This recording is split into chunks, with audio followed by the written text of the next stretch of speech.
word. I asked, I was like, well, do you want Bab? Do you want Bab? Is that what you want? And she would do this gesture like this with her hand, like an exasperation, and that made me feel even worse. Like she. Hello, family. Welcome back to the Explore the Extraordinary podcast. My name's Betty, and today I'm joined by Catherine.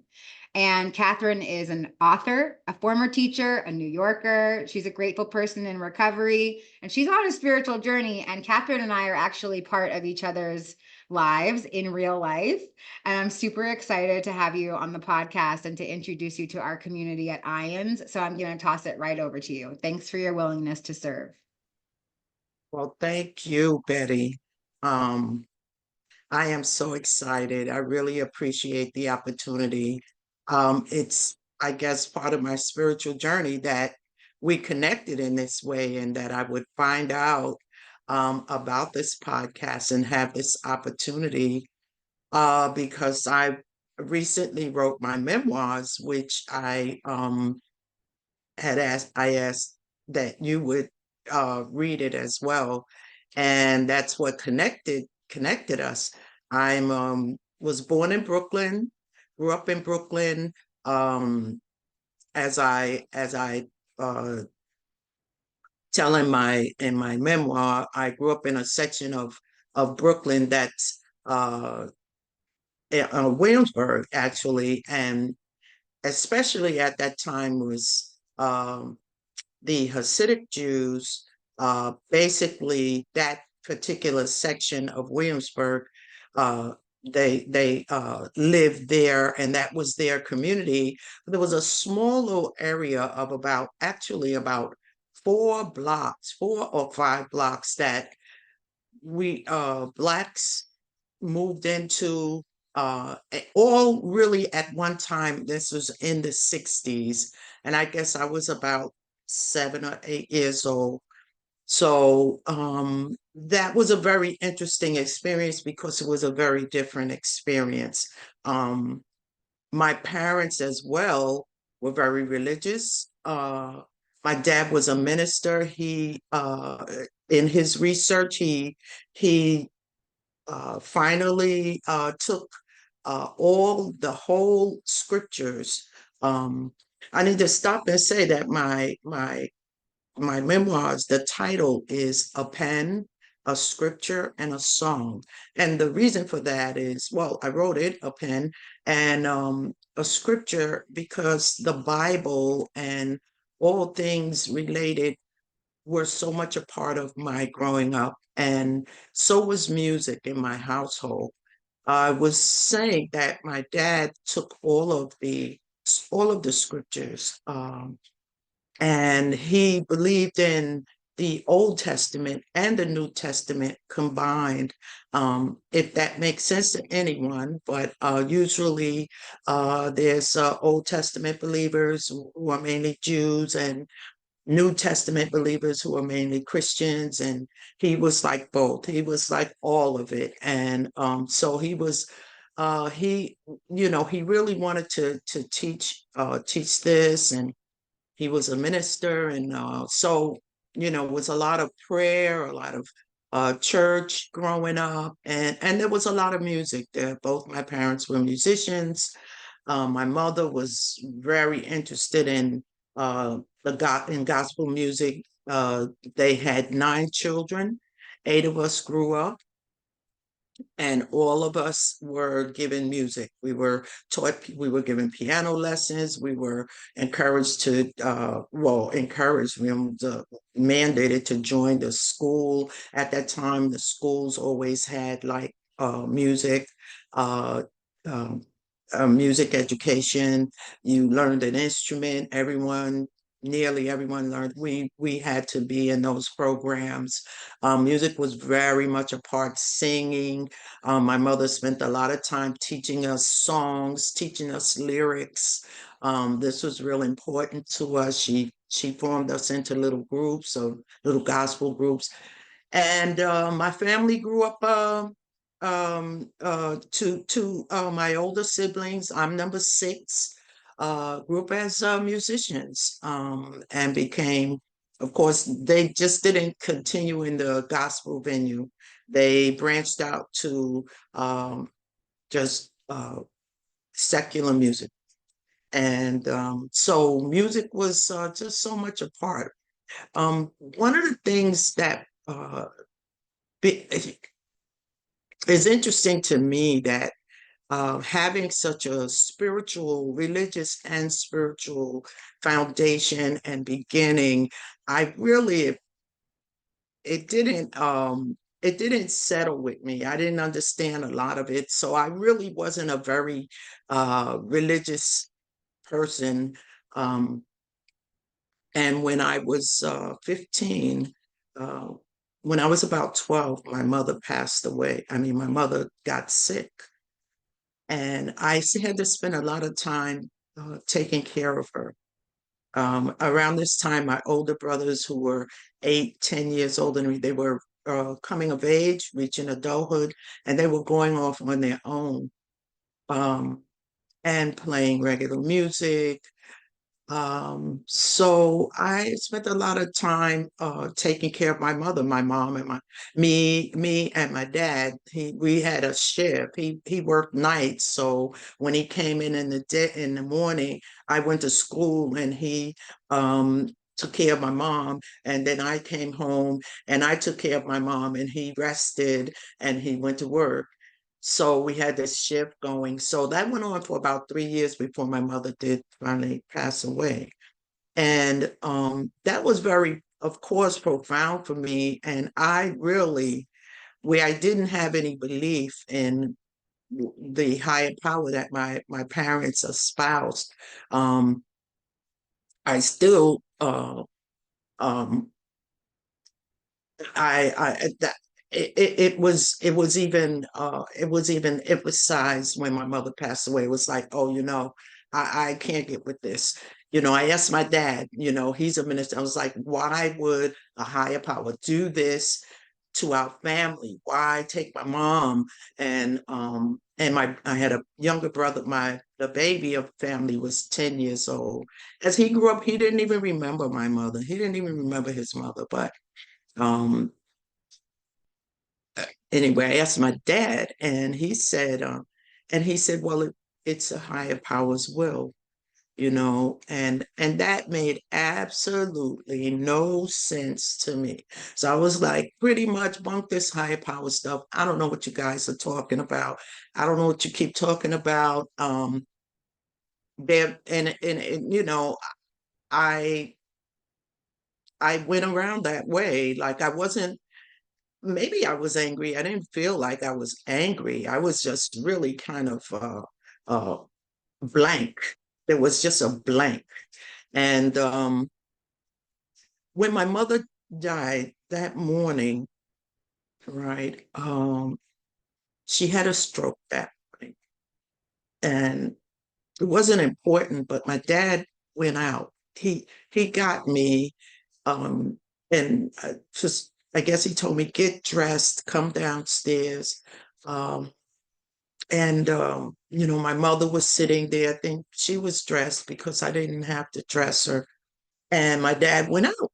And I don't know where he went, but my mother had had a stroke. So half of her whole body um, was, was out, was inoperable. So she could only use her right side.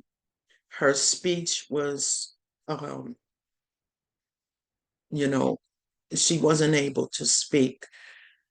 And so, I realized that, she had a stroke. And, well, maybe my dad told me your mom has had a stroke before he left. And she wanted to tell me something. And so she was trying to say something. And it was one word. And um, it was one syllable.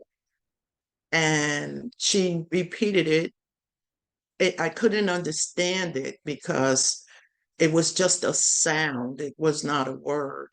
because her speech was thwarted. Um, so, and so she began to grab me by my clothes and pull down on with her right hand to pull down on me. But I mean, she didn't tear my clothes, but I really didn't even know what she was trying to say or why she was doing that. And I was pretty distraught because I kept asking, I don't know what you're saying, Mom. What are you saying? What are you saying? So I had a sister who she died young as well, about 10 years later, but we were kids then, and we called her Babette, and we for short we would say Bab. So this one syllable word, I asked, I was like, well, do you want Bab? Do you want Bab? Is that what you want? And she would do this gesture like this with her hand, like an exasperation, and that made me feel even worse. Like she was pull on me, say this one syllable, and when I couldn't get it, she would go, oh, like to suck her teeth, and I felt awful. And my mother died that day. Within a couple of hours of that, she was gone. We took her to my dad came back. We took her to the hospital. She passed away. And I didn't know what she was trying to say to me. And so I went around not knowing, like just did not have a clue. Um and and that went on not knowing for like 8 years. Um, I went to college. I graduated college, and when I graduated college, I got a job at a magazine because I studied journalism and media. So it was like ideal dream kind of job. Um, and I had told my dad about it. I was so excited, and well, it turned out that the job lasted about 3 months and I was fired, right? And my boss just didn't think I was the right person for that job. I'd done a lot of work for her. And I was devastated when I was fired. I was devastated. I just, it was like awful. I didn't know what to do. And the most important thing about it is that it was a time in my life that I felt that I needed my mom. Like I knew that if I could get to my mother, that she would be the one to console me, that she would help me feel better. She would give me the strength that I needed to go on, because I really just felt like I'm done. I don't even want to go on or do anything. And I was at a friend's house. My friend was preparing dinner for her. She had a couple of children. She didn't even get use drugs or anything, so there was no drug use going on. Um, and suddenly, I was moaning, I was complaining, I was, crying, and suddenly my mother's spirit, for the first time in my life, I never even like um other than using drugs to try to get to, heightened consciousness, I never had any spiritual experience. But my mother's spirit, like everyone has an aura. Sometimes if you don't have to see a person, if they walk into the room, if you know them well, you could tell that they're in the room, or that you can tell who came in the room because you could just feel the aura of the person. And this is what I felt throughout my body, in my hands, in my belly, just all through my body, like in just a couple, maybe 30 seconds. And I was like, whoa.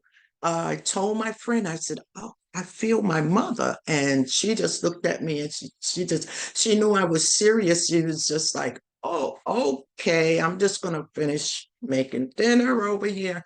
So I was just stunned by the experience. But the next day I went into the office where I worked, and I told the supervisor a few things. She wanted some things from me. She wanted to know all the files I had created, all the data I had created. And I offered that, she gave me a recommendation that I would, and she gave me a blazing recommendation, and I walked out, and I felt like, good for you. I'm showing you nothing. And the next day, my dad called the house, called my apartment. I lived with my sister as well. And I answered the phone, and he was surprised that I answered the phone because during that time I would be at work. And he said, what are you doing home? And I said, well, Dad, they fired me. I said, but I showed them a thing or two. And he immediately said, that's your mother. And I mean, my whole world, it was like confirmation that not only had I felt her, but he identified that whatever had happened was connected to my mom. He saw my mom and just what I said to him. Um, and I mean, it's like my mind opened up, my world opened up because I remember, um, I mean, I thought it came to me that if my mother's spirit was present, that there was the greater spirit was also a reality.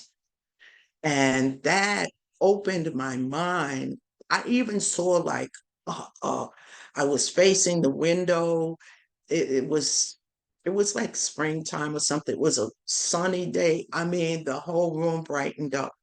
I've never been the same. I've never been the same. I was 23 years old. It was 8 years since my mother had passed. By that evening, I knew what my mother had been trying to say to me. And what she was trying to say was to tell me to pray. She knew she was dying, and she was pulling on my clothes to try to pull me down to the floor with one syllable. That syllable was pray. And that's what my mother would tell me, her child, her daughter, her namesake, to do at a time like that. And I didn't know. I didn't know what she was trying to say, but it was so clear. 8 years later, after that experience, and she came to me now, I'm 70 years old. She's never come to me again. But I've never been the same. I've never been the same. That's where my spiritual journey started, and it continues. What 50 years uh, later, I've learned a lot. I've come into recovery, which has strengthened my spiritual journey, which has strengthened my relationship with a power greater than myself.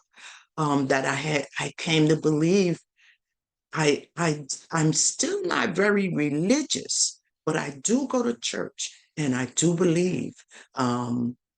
And recovery through a recovery program has strengthened my relationship with my higher power. I'm grateful for.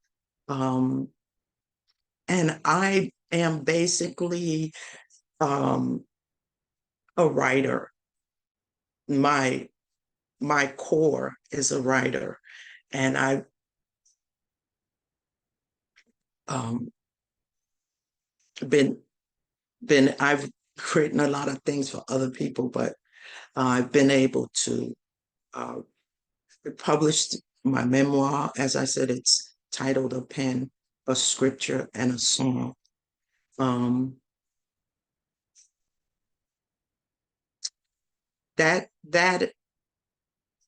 experience, like I said, it changed my life. I mean, to go from just sitting there with my mom and just bawling because I just didn't know what she was trying to say. And for 8 years, and for my dad to identify what I already was feeling, but what I said to him, it was my mom, speaking. That's how my mom conducted herself. Like, she was very stern, dad. And I was like, yes, dad. And I told him a thing, and he was like, and immediately he said, that's your mother. And to know that as a result of that, I knew what my mother was trying to say. I've never been the same.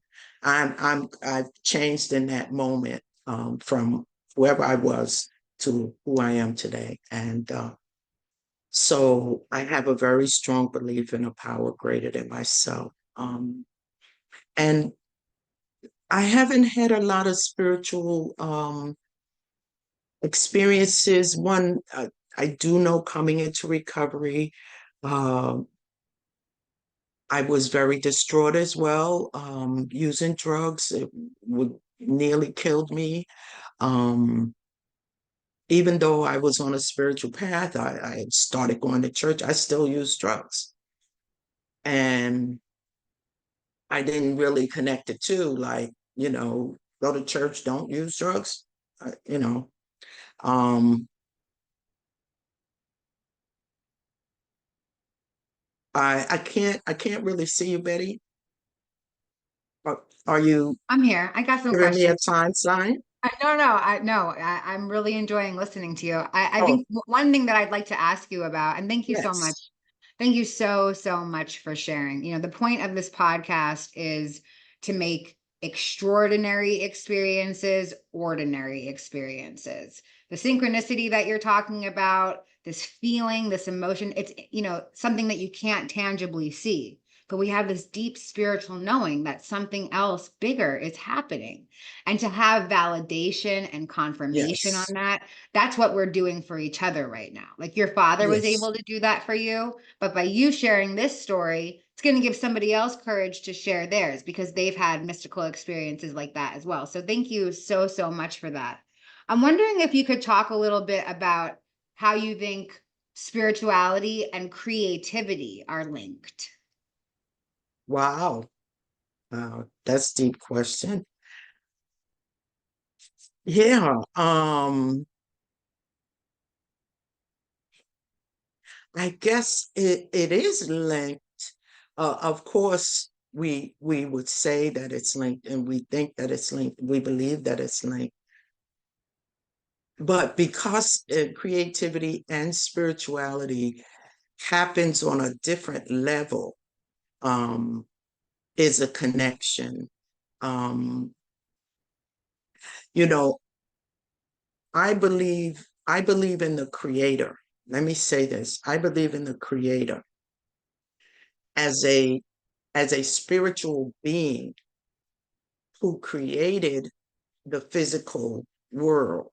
Okay. Whether that's a belief of everyone. I believe that. And so that spiritual being that created uh,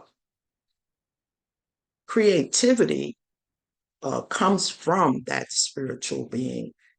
And in reality, for me, is that we as human beings being created by this spiritual being recreate, recreate. So it's all one. I don't know if that quite answers your question, but I do see it uh, as one, all a part of coming from the same source. Let me just put it, coming from the same source. It is all spiritual.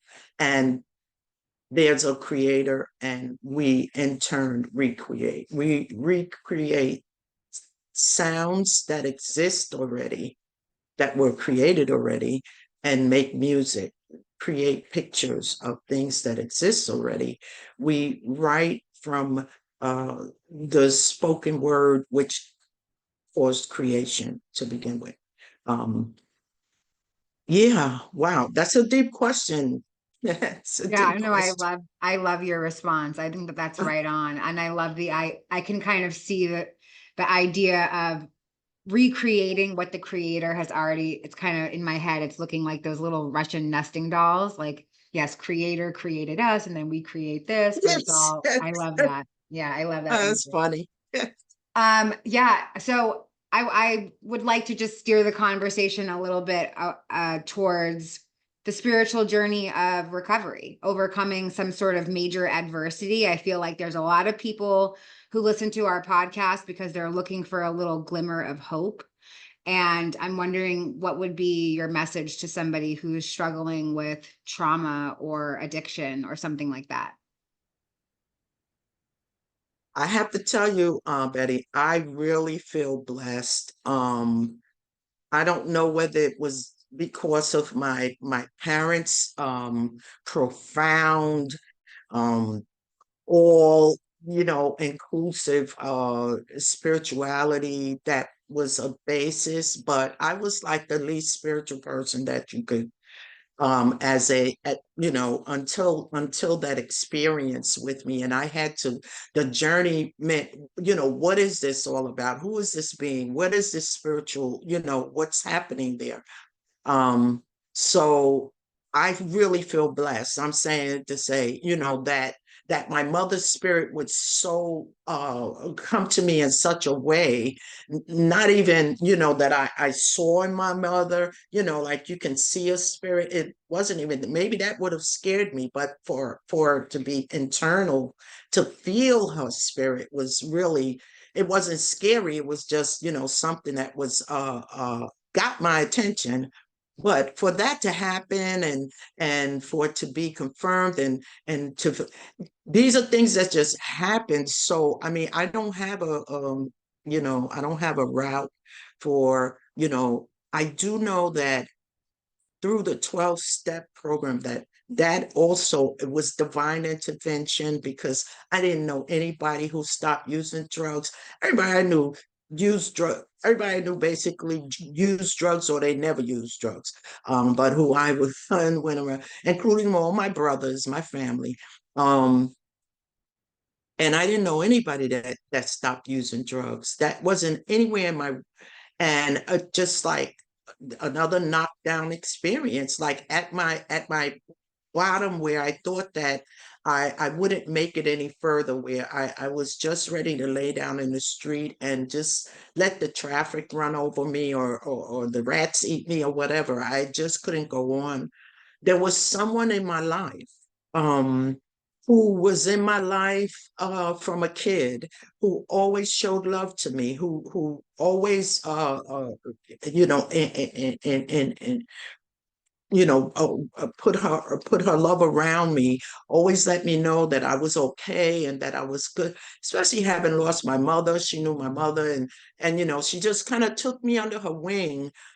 She had been a teacher of the after school program, and I always wanted to tell her that I was okay. I'm okay.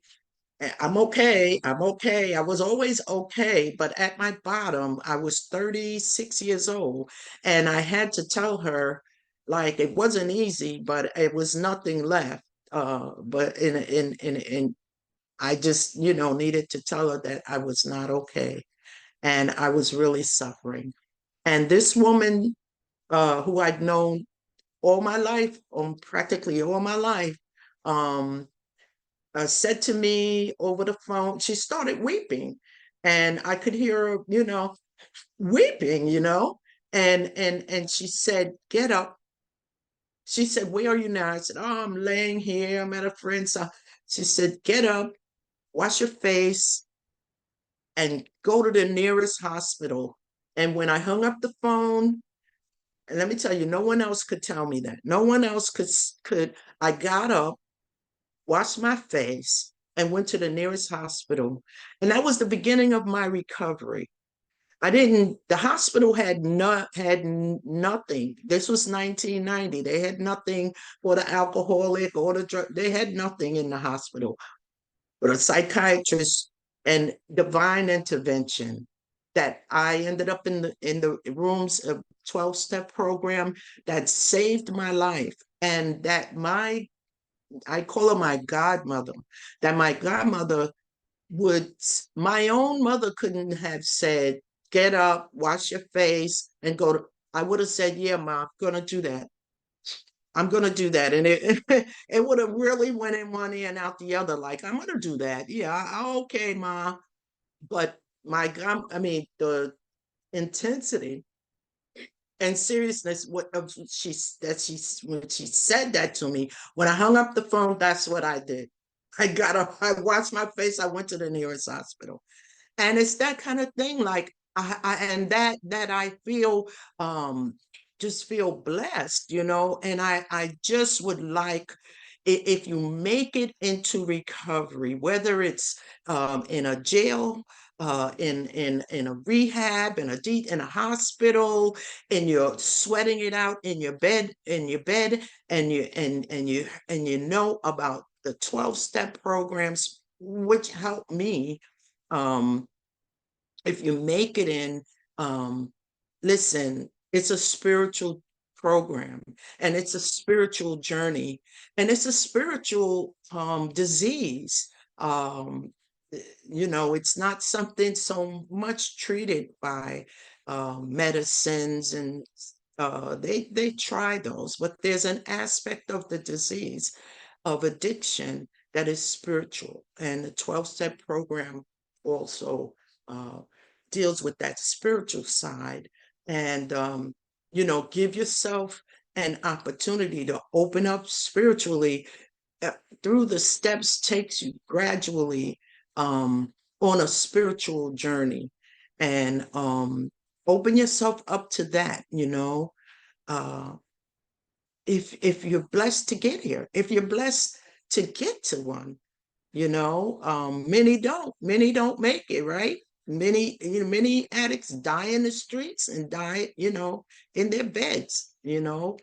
um my family did, you know my brothers, my siblings, you know so yeah, I mean, that's all I could, say about, yeah, Great coming message. into Amazing. recovery. Yes, thank you so much, Catherine.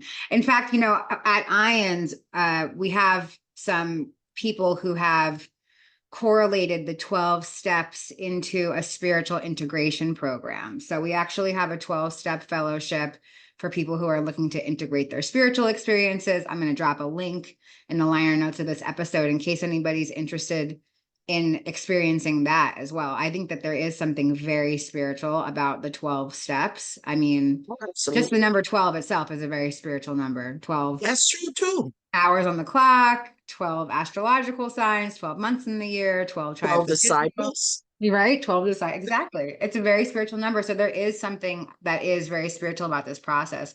I've really enjoyed this conversation today. Me I'm so too. grateful for your willingness to come on and just, Thank yeah, you. let us know who you are. And I just want to see if there's anything else that you'd like to share to feel more complete about our time together.